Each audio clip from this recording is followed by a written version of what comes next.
I'm back. So I'm going to talk to you a little bit about my story, a brief synopsis of my childhood, and then over the past 5 years. So my parents divorced when I was 3, and my dad basically like buggered off out of town. He is not made for cold weather. I spent 2 weeks with him in Florida last week, and he sat out at the pool when we got there the first day. It was like 77 degrees, and a long sleeve thermal shirt, a t-shirt, and a hoodie with like his hood was up. That's Mitch Miller. Anyway. So we didn't really have a super close relationship. I spent summers with him when I was a kid. He was married a couple times. He married my now ex-stepmother when I was 7 or 8. They got together when I was 7. I think they got married when I was 8. But they never lived really close to me. My dad was an alcoholic basically from the time he was an early teen. Got into drugs. And he and my stepmom just kind of continued that, he just kind of continued that path really until about, 4 years ago almost. And so it was never a fun situation for me to go. They finally did move up here. I was in middle school. When I was 14, there was an incident at their house. My mom allowed me to write a letter to the judge to say I didn't want to spend weekends there anymore. And until my little brother was born, just before I graduated high school in 2000, I never spent a night there. And so that was always a tricky relationship for me. I was very close to my grandparents, my mom's parents, and my dad's parents. My mom, with my dad being gone, after they divorced, worked 2 jobs to make ends meet. She made $6,000 the first year after my parents divorced. And so I spent a lot of time back and forth between my grandparents, so I was always very close to them. My grandpa Jim, my dad's dad, was just, I don't know. He's been gone almost 14 years, and it just seems crazy to me. He would have been, I think, 84 on St. Patrick's Day this year. So he's the guy that taught me how to ride a bike. He taught me how to swim. He was a very successful man in his life. Grew up very poor, Mennonite family. His dad was a preacher, and there were 12 people living in the house, 10 kids, my great-grandparents. They had an outhouse to go to the bathroom, so kind of that kind of a story. So he grew up to be very successful, started working at Skyline Homes when he was 19 as a janitor, worked his way up, worked there over 50 years, 52 years, I think, was the vice president of purchasing, and built a very successful life for himself, for our family. And I remember him telling me one time that when they built the house, he and Grandma designed the house that they built in, or lived in, and had 7 bathrooms in there, because he never ever wanted anyone to come to his house and have to ever wait for the bathroom, because growing up in a family with 12, 1 outhouse, not a cool situation. Anyway, so he got sick. I was in my late 20s, passed away. I was a victim of sexual assault when I was 19 in college. My roommate at the time basically told me it was my fault, so I didn't talk about it again. Pushed that down, diagnosed anxiety, depression, IBS, had my first colonoscopy at 21. Fast forward 7 years, my grandpa dies. I become just a depressed, anxiety-ridden mess. I slept on the couch that's still in my living room for about 13 months, and I was just not a happy, healthy human. I had ordered a Beachbody On Demand DVD set in 2005 that was collecting dust under my TV, still under there. And one day I thought, you know what, this is ridiculous. My grandpa lifted weights, ran 2 miles every day, did everything he could to live a healthy life. And so one day it was like he tapped me on the shoulder and said, get your ass up. I did not teach you to live this way. And so probably about 2009, my road to healthier started.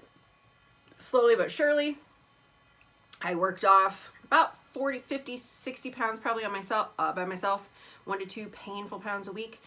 And then my friend Megan said, hey, this girl that I work with, she was an ER nurse at the time, showed me this really cool platform. You can download all the workouts. I said, oh my gosh, this is that chick whose DVD set has been sitting in my, under my TV for many years. Like, let's do this program. So we committed to a program. It was called Chalene Extreme. It was 90 days. She showed up every single day after work. We did this workout together, and it was absolutely amazing. But we didn't know there was a meal plan, so I never lost an ounce of weight. I started at 186.6 pounds. That's where I finished. And so during that time, I had connected with Michaela, who I used to work with when I worked in radio, saw she was a coach. And I said, hey, my girl and I want to join your workout accountability group. So we hopped in with her, did the program with her. She invited me to coaching in 2017. I said, yes. No one's going to want to work out with me. And she's like, well, you know, basically you're doing what I'm doing, but I'm making an income doing it and you're not. So you can keep just working out and logging, or you can get your products paid for. I didn't buy into Shakeology at first because I did Herbalife for 18 months and it literally made me feel worse. And then the whole scam came out with Herbalife and all of the crap that they put in their shakes and how it sat on the shelf for so long, yada, yada, yada. And so I was just kind of like, had a bad taste in my mouth about protein shakes. But I went in with the workouts. I did the nutrition plan. My first 21 days, I think I lost 7 pounds my first 2 weeks. I was in, like, I was completely hooked. So Shakeology came out with a sample pack. I started doing that. I was just feeling my best.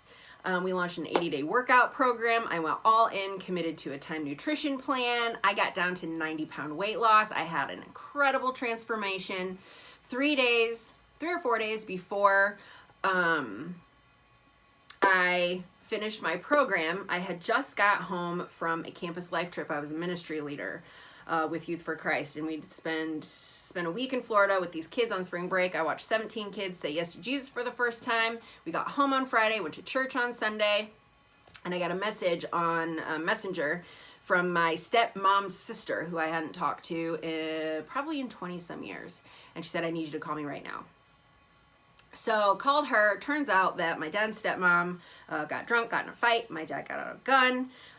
My brother wrestled it away from him, handed it to his mom, said, run. She pointed it then at my dad, and as she was getting ready to blow his head off, it was a 12-gauge shotgun, my brother grabbed the barrel, pushed it down, and she blew a hole in his leg like this with a 12-gauge buckshot. And so life got a little bit hairy after that. I had been laid off from my corporate marketing job probably 3.5 weeks before that. I hated it. I was miserable. I knew I wanted to be a Beachbody coach full time, but I didn't know what that was going to look like. The money was so good. I wasn't going to just walk away from that. Fortunately, they laid me off. I got a severance package. My Beachbody income was affording me enough weekly income too at the time that I moved to Florida to take care of my little brother. He had 26 surgeries over a 6-month period of time. We lived in this house. When we got down there, my aunt and I flew down together the first time, and we took my dad to rehab. He had happily accepted an invitation to go. We got him into a faith-based rehab, Honey Lake, I think it's in northern Florida. Faith-based rehab, absolutely incredible place. I went up there shortly after he was there. He was getting baptized. He got saved. When my brother got shot, I hadn't talked to my dad in about 8 years. We'd had a falling out, and having to face him in that moment was horrifying. I had given my life back to Christ about 1.5 years before. I had started attending a local church, met a pastor that just really talked to me about Jesus and what grace was. I grew up Baptist. I got saved in the church that I was now going back to, but had left for 15 years because the pastor basically, when I went to college and started partying, looked at me like I had a horn growing out of my head and made me feel like the sinner that I was, but not the loving and grace and acceptance part. So once I had gone back to church, I had forgiven my dad. I had forgiven, this friend that had assaulted me in college. I was working towards becoming a healthy, whole human being. And then my brother gets shot. So it was a true test of forgiveness, and the fact that not only did I have to face him and know that he and my stepmom had taken away everything my brother had worked for. He had just turned 18. He was going to college on a baseball scholarship, and all of that was taken away from him. My stepmom never liked me from the day that she met my dad. She made my life mostly a living hell. We were on vacation one time, and my aunt overheard her. They had met her. My dad had met these people at the pool. Of course, they were drunk all the time on vacations and ruined pretty much any family vacation that we'd ever gone on. My Aunt Natalie heard this woman ask her if they had any kids, and she said no. So that basically was the premise of our relationship. I was never ever considered any kind of family to her, and she made that very clear even in the months that I was in Florida with Jim. And so it was just a very trying time emotionally for me. My brother obviously was angry, took a lot of that anger out on me. I spent a lot of time in my room down there crying, watching movies and reading books. And when I finally couldn't take it anymore, I came home. I had been able to pay for my life down there, my bills at home with my Beachbody income. And that was such a blessing to me. When I came home, things just kind of kept going. For about 6 to 8 weeks, I started hemorrhaging. I was then diagnosed with endometriosis and fibroids that following January. I was placed on a Lupron dose every 28 days, put into medical menopause. My doctor was hopeful that would shrink the fibroids, potentially shrink the endometriosis. Did not work. After multiple laparoscopic surgeries, I ended up having to have a hysterectomy 2 years ago last month. Not what I wanted. I'm going to be 40. I've never been married, never had kids, and so that was a devastating time in my life. I have done all the things right and trying to get back to God and do these things, and it was in those 15 years where I had walked away from church, I was partying, I was drinking, I was getting high, I was sleeping around, I was making all of the decisions that you don't make, but hurting people hurt people, especially themselves, and that was me. I was the definition of a hurt person. And so I was thinking to myself in those moments, even though I had come back to Christ, this is payment for my past. This is payment for all of the poor decisions that I made in those 15 years. And just still being prayerful, but just having that doubt in my mind that no one's ever going to love me. I'm never going to come back from this. I'm an old maid. I live in a town where the dating pool is a shallow puddle. If you haven't dated my cousin or had a baby with a cousin, you've probably, married one of the people I went to high school with and have, kids with them. It's a very small, we have one stoplight in our town and we go to the Dollar General if we need groceries. That's where I live. And so it was a very hard time in my life. My faith was still there. I was very strong in my faith. I had watched my dad get sober. I had watched my dad and my brother start to heal and reconnect. I watched my dad finally leave my stepmother, lived in a barn, literally lived in a teeny tiny little room in a barn. So that he could work on his relationship with God after he got saved. And to this day, 4 years later, he is still that guy. He is still sober. He is still dealing with crap, but he is an incredible man of God. He says a lot of naughty words, but you won't find anyone with a much stronger faith than my dad. It's a very, very incredibly inspiring story. I never in a million years would have thought that after my hysterectomy, about 2 months, I got a neighbor next door who turned out to be my future husband, who I just spent 2 weeks with at the beach with my dad. You just don't know.